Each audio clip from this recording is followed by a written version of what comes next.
আজকে বেগম জিয়ার জানাজা ইতিহাস হয়ে থাকবে। মানিক মিয়া অ্যাভিনিউতে ওনার এই জানাজায় দল মত নির্বিশেষে রাজনীতিবিদ সরকার থেকে শুরু করে সবাই যেভাবে প্রেম আর ভালোবাসা দিয়ে শেষ বিদায় দিলেন, সত্যি চলে গেল ৮০ বছর বয়সী সাবেক এই প্রধানমন্ত্রী বেগম খালেদা জিয়া। রাষ্ট্রীয় একদিন বন্ধ, ৩ দিন শোক। এরকম সম্মানের মৃত্যু দরকার। এমন রাজনীতি দরকার নাই যে রাজনীতি করলে দেশে পর্যন্ত থাকা যায় না, পালিয়ে চলে যেতে হয়। এমন রাজনীতি দরকার নাই। বেগম খালেদা জিয়া থেকে শুধু বিএনপি না, প্রত্যেকটা দল শিক্ষা নেওয়া উচিত। স্বৈরাচার হলে, জুলুম করলে মানুষ পালিয়ে যেতে বাধ্য করবে, দোয়া তো করবে না, মানুষ উল্টা গালি দিবে। এদেশের অনেক বড় বড় নেতার জানাজা নাকি হয়েছে খালি, আবার অনেকের জানাজা হয়েছে হাজার হাজার লক্ষ লক্ষ মানুষ। হাদি ভাইয়ের জানাজায় ইতিহাস হয়ে গিয়েছে, বেগম খালেদা জিয়ার জানাজা ইতিহাস। এবং তার প্রতি মানুষের যে শ্রদ্ধা, যে ভালোবাসা, যে সফট কর্নার। ওনাকে চিকিৎসা দিতে দেওয়া হয় নাই বিদেশে, ওনাকে অন্যায়ভাবে বন্দি করে রাখা হয়েছে, ভিআইপি মর্যাদা জেলখানায় দেওয়া হয় নাই, ক্যান্টনমেন্টের বাড়ি থেকে বের করে দেওয়া হয়েছে।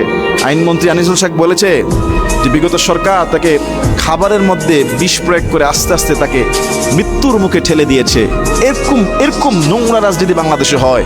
এবং আমাদের সাবেক যে আরেকজন প্রধানমন্ত্রী, উনি তো কয়েকবার বলেছে বেগম খালেদা জিয়ার সম্পর্কে, বয়স হয়েছে, এখন মরার সময় মরে যাবে, চিকিৎসা নেওয়ার কি দরকার, এরকম নাকি অনেক মন্তব্য করেছে। পদ্মা সেতু থেকে ফেলে দেবে, অনেক বাজে বাজে মন্তব্য করেছে। বাংলাদেশের মানুষের রাজনীতি এতটা নিকৃষ্ট মানের। বেগম খালেদা জিয়া থেকে শিক্ষা নেওয়া উচিত। আপোষহীন এক নেত্রী ছিলেন, দেশপ্রেমে দেশকে বিক্রি করেন নাই। দাদাবাবুদের চোখে চোখ রেখে কথা বলেছেন, চাইলে পালিয়ে যেতে পারতেন, যান নাই, বিদেশ গিয়ে ফেরত এসেছেন, জেলখানায় ঢুকেছেন। দেশের প্রেমে তিনি জীবন দিলেন। তার এই আদর্শ শুধু বিএনপি না, প্রত্যেকটা দল ধরে রাখা উচিত, যাতে মানুষ মারা যাওয়ার পরে সবাই তার প্রশংসা করে, বদনাম যেন না থাকে। বদনাম ভুল ত্রুটি মানুষের থাকতে পারে কিছু, আল্লাহ যেন ওনার ভুলগুলো ক্ষমা করে দিয়ে ভালো জিনিসগুলো কবুল করে। এবং উনি ছিল আলেম ওলামাদের প্রতি সফট কর্নার, ভালোবাসা। ইসলামের দলের সাথে তার সুসম্পর্ক ছিল, অনেক আলেমদের সাথে তার ঐক্য, ভালোবাসা, উঠা বসা ছিল। আল্লাহ তাআলা আমাদের এই সাবেক প্রধানমন্ত্রী বেগম খালেদা জিয়াকে আল্লাহ প্রিয় বান্দী হিসেবে কবুল করুন, তার ভুল ত্রুটি ক্ষমা করে দিয়ে তার ভালো দিকগুলো আল্লাহ কবুল করুন। আল্লাহুম্মা আমিন।